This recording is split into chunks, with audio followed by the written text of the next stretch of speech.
Hi friends, how are you? A very good morning. So today 16th August. चलिए देखते हैं आज क्या था। एक तो तालिबान ने राज जमा ली अपना अफगानिस्तान में। They have entered the Kabul. और सबसे ज़्यादा जो थू-थू हो रही है वो ये हो रही है कि जो अफगान के प्रेसिडेंट थे घनी एंड वाइस प्रेसिडेंट थे वो भाग गए हैं एंड उन्होंने कंट्री छोड़ दी है ऐसे टाइम पे जब ज़रूरत थी लोगों को उनकी। और ऑपोजिशन मेंबर्स और कई लोगों ने बहुत क्रिटिसाइज़ किया इस बारे में एंड कोई कह रहा है यूएस गए, कोई कह रहा है कहीं गए हैं। थोड़ा-सा अपने को अभी अभी से नोट्स मत बनाना, ये थोड़ी-सी न्यूज़ इम्पोर्टेंट थी। थोड़ा-सा अगर नोट्स बनाना है तो आप हज़ारा माइनॉरिटी के बारे में बना सकते हैं, शिया मुस्लिम्स हैं और ये फेयर कर रहे हैं क्योंकि अफ़गानिस्तान में रहते हैं और पहले भी तालिबान वालों ने इनको प्रोसिक्यूट किया था। तो थोड़ा-सा ये हज़ारा माइनॉरिटी के बारे में लिख लीजिए। उसके बाद एक पेज 1 पे देखिए हमने ना एक रिलेवेंस ऑफ पार्लियामेंट आजकल क्या है, जो लोकसभा और राज्यसभा में रकस देखते हैं हम लोग या पार्लियामेंट्री कमिटीज़ की कितनी रिलेवेंस रह गई आज current situation. Bills are passing without discussion, ये 13 अगस्त को डिस्कस किया था तो मैंने कहा था कि कुछ ना कुछ इसमें आता रहेगा, विल कंसोलिडेट आवर पॉइंट्स।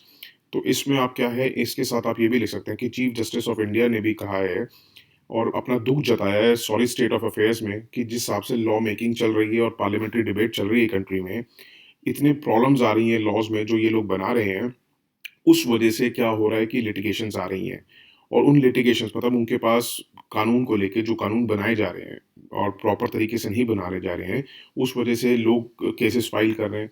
उस वजह से क्या है, कहते कहते सिटीजन्स को भी, कोर्ट्स को भी और जो स्टेक होल्डर्स हैं जिससे रिलेटेड है वो लॉ, उनको बहुत इनकन्वीनियंस हो रही है। उन्होंने ये भी बोला कि आप देख सकते हैं कि कैसे लॉयर्स ने ही नेशन को आज़ाद कराने में हेल्प की थी और फर्स्ट लेजिस्लेटर्स अगर हम देखें कंट्री के जो थे, बहुत most of them were lawyers. तो उन्होंने कहा है कि उस टाइम आपने देखा था कि जो डिबेट्स हुआ करती थी, डिस्कशंस हुआ करती थी हाउस में, बहुत कंस्ट्रक्टिव हुआ करती थी। वैसे अगर देखा जाए दूसरी साइड पे एक फनी पॉइंट में बता रहा हूँ कि जब ऑपोजिशन ही नहीं होगी तो कंस्ट्रक्टिव वैसे कैसे हो सकती है। और ऐसा नहीं है कि नहीं थी ऑपोजिशन, बट इतनी स्ट्रांग नहीं हुआ करती थी क्योंकि कांग्रेस कांग्रेस का ही राज था। तो कंस्ट्रक्टिव क्या हुआ करती थी आई डोंट नो। बट उन्होंने कहा है कि वो डिस्कस करते थे लेजिस्लेशंस को। हाँ, ये ज़रूर है, लेजिस्लेशंस को डिस्कस किया जाता था एंड लॉज जो बनाए जाते थे उनको बहुत डिटेल में डिस्कस किया जाता था, उनको डेलिब्रेट किया जाता था, साथ में पार्लियामेंट्री कमिटीज़ हुआ करती थी। तो कह रहे उसी वजह वो ही लैक कर रहा है आज के टाइम पे, जो इंटेलेक्चुअल्स प्रॉपर विटनेस नहीं हम देख रहे हैं हाउस में हैं। तो ये तभी से सही हो सकता है कि जैसा उन्होंने कहा है, आपको अपने क्वेश्चन में चीफ जस्टिस के रिमार्क्स लिखने हैं। और ये बड़ा अच्छा लगता है कि ज़्यादा से ज़्यादा अगर लॉयर्स एक्टिवली पार्टिसिपेट करें in public life rather than कि वो अपनी सिर्फ लीगल प्रैक्टिस को या अपने घर में ही रहें, उनको पब्लिक लाइफ में भी पार्टिसिपेट करना चाहिए। ये आप पॉइंट सीजीआई का लिख सकते हैं। ऐसा नहीं है कि आप कहेंगे कि सिर्फ आप अपना पॉइंट नहीं दे सकते, आप कहेंगे इसमें सिर्फ लॉयर्स ही नहीं और भी जितने प्रोफेशनल्स हैं, दोज हु आर इंटेलेक्ट्स, मतलब जो इंटेलेक्चुअल्स हैं, उनको पार्टिसिपेट करना चाहिए पब्लिक लाइफ में। बट ये पॉइंट आप लिख सकते हैं कि ऐसा-ऐसा चीफ जस्टिस ने भी कहा था, ठीक है? तो आप ये एक चीफ जस्टिस की बात रख रहे हैं, छोटा-मोटा आदमी नहीं है, सबसे बड़ी पोस्ट है और आप उसकी एक बात रख रहे हैं कि उन्होंने क्या कहा है, तो आप एज़ इट इज़ उसको रख सकते हैं। तो आपका क्वेश्चन अच्छा लगेगा। उसके बाद एक पेज 1 टीम क्लॉ का, ये थोड़ा-सा देख लेते हैं। पहले भी हम देख चुके हैं कि सियाचिन क्या है, क्या नहीं। बट फिर दोबारा आपको मैं रिपीट करता, वो उसमें थोड़ा-सा आज और डिस्कस करना था तो मैंने कहा उसको भी ले आते हैं इसमें। तो ये क्या है, टीम क्लॉ लेके जा रही है पर्सन विद डिसेबिलिटीज़ को, जो है सियाचिन ग्लेशियर स्केल करने जा रहे हैं ये लोग। एक नया रिकॉर्ड बनेगा for the largest team of people with disabilities और ये लैंड वर्ल्ड रिकॉर्ड एक्सपीडिशन होगा। ये एक पार्ट है operation blue freedom triple world record का। अब ये क्या है operation world triple world record, ये सब देखते हैं हम हमें। क्या है कि ट्रिपल वर्ल्ड रिकॉर्ड जो है ना, ये सीरीज ऑफ वर्ल्ड रिकॉर्ड्स है। ये एक कलेक्टिव है, मतलब कई लोग इकट्ठा मिलके विद डिसेबल्स पीपल, उनको अचीव करनी है great feats. Triple world record क्यों कहा जा रहा है, क्योंकि इसको लैंड पे भी, एयर पे भी, अंडर वाटर पे भी। तो अगर लैंड की बात करी जाए तो ये सियाचिन ग्लेशियर जा रहे हैं, तो एक लैंड वर्ल्ड रिकॉर्ड बन रहा है। अब एयर और अंडर वाटर का भी हम देखेंगे। थोड़ा सा सियाचिन ग्लेशियर का देखते हैं, वो कहाँ है। ये ईस्टर्न काराकोरम रेंज में हिमालयस की अगर देखा जाए तो जो हमारा एलओसी है उसके नॉर्थ ईस्ट की साइड पड़ता है। और ये सेकंड लॉन्गेस्ट ग्लेशियर है वर्ल्ड का इन नॉन पोलर एरियाज। और फर्स्ट कौन सा है, फेडचेंको ग्लेशियर, जो तजिकिस्तान में है, याजगुलम रेंज में, ठीक है। सियाचिन ग्लेशियर वर्ल्ड्स की हाईएस्ट बैटलफील्ड है। टीम क्लॉ के बारे में बात करें तो इसका फुल फॉर्म है conquer land air and water. ये टीम है x Indian special forces commandos की। और इसके अंदर जितने भी मेंबर्स हैं या तो वो इंडिया आर्मी पैरा कमांडोज़ हैं या इसमें नेवी के मेरीन कमांडोज़ हैं। नेवी के मेरीन कमांडोज़ को मार्कोस भी कहा जाता है। ये जो शुरुआत थी ये बनाने की उसकी थी मेजर विवेक जैकब ने। ये पैरा स्पेशल फोर्सेस ऑफिसर थे। ऑपरेशन ब्लू फ्रीडम क्या है? ऑपरेशन ब्लू फ्रीडम बेसिकली ये है कि रिहैबिलिट करना पीपल जो विद डिसेबिलिटीज़ हैं थ्रू एडेप्टिव एडवेंचर स्पोर्ट्स, उनके साथ एडवेंचर स्पोर्ट्स करे जाएँ। जैसे ये जो सियाचिन ग्लेशियर लेके जा रहे हैं दैट इज़ आल्सो एडवेंचरस। तो ये चीज़ें करना दैट इज़ कॉल्ड ये है ऑपरेशन ब्लू फ्रीडम, ठीक है? आपके ये सारे पॉइंट्स लिख लेना, ये इंपॉर्टेंट है प्रीलिम्स के लिए बेसिकली। मेंस में आप इसको क्या पर्सन विद डिसेबिलिटीज़ या क्या उनके साथ होना चाहिए तो आप ये एज़ एन एग्जांपल पुट कर सकते हैं, बट इतनी डिटेल देने की ज़रूरत नहीं है। बट ये आपको हेल्प करेगा प्रीलिम्स में। एक पेज 4 पे दीपोर बील का दे रखा था। दीपोर बील क्या है? फ्रेश वाटर लेक है गुवाहाटी असम में। ये designated as a Ramsar site in 2002। हम ये ऑलरेडी 3 जनवरी को डिस्कस कर चुके हैं, बट 3 जनवरी का सुनने की ज़रूरत नहीं है, उसमें हमने थोड़ा-सा ही किया था। अभी आपका इसमें कवर हो जाएगा। ये इम्पोर्टेंट बर्ड एरिया भी है। असम की ओनली रामसर साइट है। अब इसमें आपको जानने की ज़रूरत जो इम्पोर्टेंट हो जाता है, वो ये होता है कि रामसर क्या है? रामसर कन्वेंशन जो है, उसके लिए अब पूरा डिटेल में एक्सप्लेन किया गया है 10th ऑफ जनवरी को। Bombay natural history society, Asian water bird census, important bird area क्या होता है, बायोडाइवर्सिटी एरिया क्या होता है, बर्ड लाइफ इंटरनेशनल क्या है, ये आप 6 जनवरी के एनालिसिस में सुन सकते हैं। ये 2 लेक्चर सुनिएगा, ये बहुत इंपॉर्टेंट होते हैं प्रीलिम्स के लिए। उसके बाद एक एडिटोरियल पे जैसे हमने कल डिस्कस किया था कि प्राइम मिनिस्टर मोदी जी ने कहा है कि अगस्त 14 जो सेलिब्रेट किया जाएगा पार्टीशन हॉरर रिमेंबर्स डे, तो आपको मैंने कल भी बताया था कि इसके आप जगह छोड़ दीजिएगा। कल हमने थोड़ा-सा पॉइंट डिस्कस किया था, आज थोड़ा और करेंगे और फिर ऐसे करके इसको थोड़ा-सा कंसोलिडेट करते रहेंगे। एक कहेंगे कि इसको मिक्स्ड रिस्पॉन्सेस मिले, किसी ने अच्छा कहा है, किसी ने बुरा कहा है। हम थोड़ा-सा नॉन बायस्ड होके एक बैलेंस्ड व्यू लिखना होगा हमें कि देखिए हम जानते हैं कि जो नेशन है, अपने पास्ट को जाने बिना फ्यूचर नहीं बना सकता या अपने आप को नहीं जान सकता कोई भी नेशन अगर वो अपने पास्ट को ना जानता हो।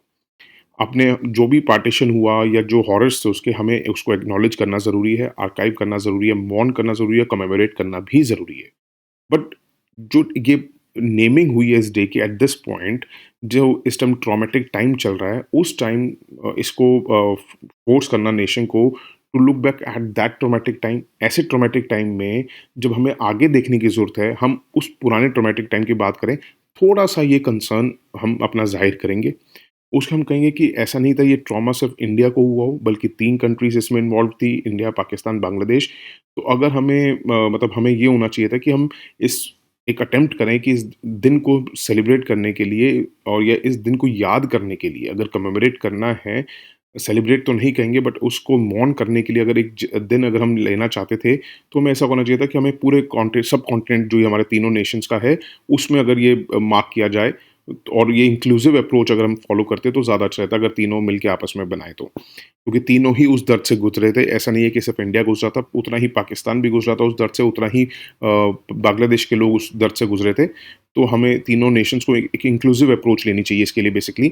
और ये देखिए नेसेसरी है टू रिमेंबर, सिर्फ़ एक वायलेंस नहीं हमें रिमेंबर करनी चाहिए 1947 की, बट हमें कॉलोनियल हैंड्स जो ये ब्रिटिश वालों ने हाल किया था, ब्रिटिश एम्पायर को रिस्पॉन्सिबल भी हमें मानना चाहिए, उनको अकाउंटेबल मानना चाहिए इस चीज़ के लिए कि और अपनी जिस हिसाब से उन्होंने पार्टीशन को करा था, जिस हिसाब से उन्होंने मैप मेकिंग की थी, जिस वजह से रिलीजियस डिवाइड हुआ था इन ऑर्डर टू रूल जो उन्होंने किया है डिवाइड एंड रूल, जिस हिसाब से उन्होंने ये बीज हमारे अंदर डाला, तो हमें अपनी सक्सेसिव जनरेशंस को भी बताना चाहिए कि आने वाली जनरेशंस को कि क्या होता है इम्पीरियलिज़्म, क्या उसके मतलब वो होते हैं, रिज़ल्ट्स होते हैं। कंक्लूजन पॉइंट में आप लिख सकते हैं कि देखिए, कि प्राइम मिनिस्टर का कहना कि द नेशन को पता होना चाहिए कि हमें ये पॉइज़न हटाना पड़ेगा सोशल डिवीज़न का, ताकि हम देख सकें कि 1947 में जो हाल हुआ था अब ना हो। तो हमें ये ज़हर हटाना पड़ेगा सोशल डिवीज़न का, चाहे वो सोसाइटी वर्सेस सोसाइटी हो, कास्ट वर्सेस कास्ट हो, रिलीजन वर्सेस रिलीजन हो, चाहे रीजन वर्सेस रीजनल हम देखते हैं जैसे अब हमने असम और मिज़ोरम में देखा। तो हमें ये सारे सोशल डिविजन्स हटाने पड़ेंगे, डिसहार्मनी हटानी पड़ेगी और हमें एक स्पिरिट उगानी पड़ेगी वननेस की, सोशल हार्मनी, ह्यूमन एम्पावरमेंट की। बहुत वेलकम स्टेप है ये, बट ये हमें डेली प्रैक्टिस करने की ज़रूरत है, not just one day in the year कि हम 15 अगस्त या 26 जनवरी को इस चीज़ को मनाएँ, हमें ये डेली की अपनी हैबिट्स में लाना होगा। उसके बाद आपने देखा होगा कि एक एडिटोरियल जो था वो पूरी की पूरी इंडिया की हिस्ट्री क्या-क्या हुआ, क्या-क्या नहीं, पढ़ सकते हैं आप। देखिए आप हमें तो ऑलरेडी पढ़ना है, ये थोड़ा आम जनता के लिए भी होता है। आप वो जो बड़ा-सा कॉलम में था, पढ़ना चाहें आप पढ़ सकते हैं। अच्छा दिया हुआ है, मैंने पूरा पढ़ा था, आप पढ़ सकते हैं, इंटरेस्टिंग है, नोट्स बनाने वाली ज़रूरत नहीं है। एक आर्टिकल था सिद्धार्थ मैया का, वो थोड़ा-सा देखिए पॉलिटिकली बायस्ड था, तो उसको मत पढ़िएगा प्लीज़। ठीक है, एक पेज 8 पे था, थोड़ा-सा जैसे हमने देखा ना डिज़ास्टर मैनेजमेंट कैसे करें, हमने पूरे डिज़ास्टर मैनेजमेंट्स के अब मैं कई बार बता चुका हूँ, तो दोबारा देने की मैंने ज़रूरत नहीं समझी क्योंकि नई नए सब्सक्राइबर्स तो कोई है नहीं। तो और अगर किसी को जानना है तो वो कमेंट कर सकता है। जैसे हमने डिज़ास्टर मैनेजमेंट का देखा था और ये सब देखा था, उसमें आप एज़ एन एग्ज़ाम्पल दे सकते हैं कि मिनिस्टर ने भी कहा था पार्लियामेंट में कि 6800 6800 पीपल ने लूज़ की अपनी life in the country over the past 3 years due to जो ये कैलेमिटीज़ आती हैं, फ्लैश फ्लड्स, लैंडस्लिप, साइक्लोन्स। और वेस्ट बंगाल जो है उसने रिकॉर्ड किया highest death among all the states. तो ये पॉइंट आपके लिए इंपॉर्टेंट हो जाता है जब आप कहते हैं कि how India is well prepared in disaster management. उसमें जब जो हमने सारे नोट्स बनाए हुए हैं, जो सारा डिजास्टर को लेके हमारा एक एडिटोरियल डिस्कशन बहुत प्रॉपर एक कंसोलिडेटेड पॉइंट्स बने हुए हैं ऑलरेडी, उसमें आप ये पॉइंट पुट कर सकते हैं एज ए डाटा। उसमें देखिए इंटरनेशनल पेज पे आपने देखा होगा थोड़ा-सा इज़राइल और लेके पोलैंड का चल रहा है। वो ऐसा हमें अभी एज़ सच देखने की ज़रूरत नहीं है। और उसके बाद एक थोड़ा-सा इम्पोर्टेंट था यसुकुनी श्राइन। इस ये थोड़े-से कंट्रोवर्शियल श्राइन है क्योंकि ये बेसिकली ना जापानीज़ का एक टोक्यो के अंदर शिंतो श्राइन है, जिसमें उन्होंने वो मतलब कहते हैं कि इसमें जो एम्परर ऑफ जापान की फ़ौज थी या जो लोग मरे थे उसमें ड्यूरिंग 1867 टू 1951, जो एम्परर ऑफ जापान रहे थे, उनके नीचे जो काम करते थे या सिविलियंस थे या गवर्नमेंट ऑफिशियल्स थे, जो कंट्रोवर्सीज़ बेसिकली इन्हीं को इन्वॉल्व करती है, जो डेथ हुई थी जिनकी। तो ये वॉर मेमोरियल टाइप भी कह सकते हैं आप इसको।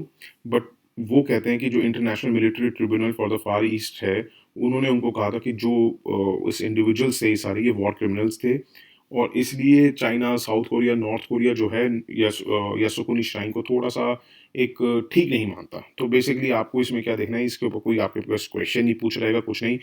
प्रीलिम्स में अगर आता है तो यसुकुनी श्राइन आपको पता होना चाहिए, बस जापानीज़ श्राइन है और ये थोड़ा-सा इस चीज़ का मेमोरियल बना रखा है उन्होंने, ठीक है? वहाँ के बेसिकली डिफेंस मिनिस्टर गए हैं, पता नहीं कौन गए हैं, I don't remember now. But वो आपके लिए इतना इम्पोर्टेंट नहीं है अभी देखना बेसिकली, ठीक है? और उसके बाद अब जो तालिबान का आगे कुछ होगा तो हम देखते रहेंगे, ठीक है? That's it for today, thank you so much for listening, have a good day, bye, take care, God bless you all.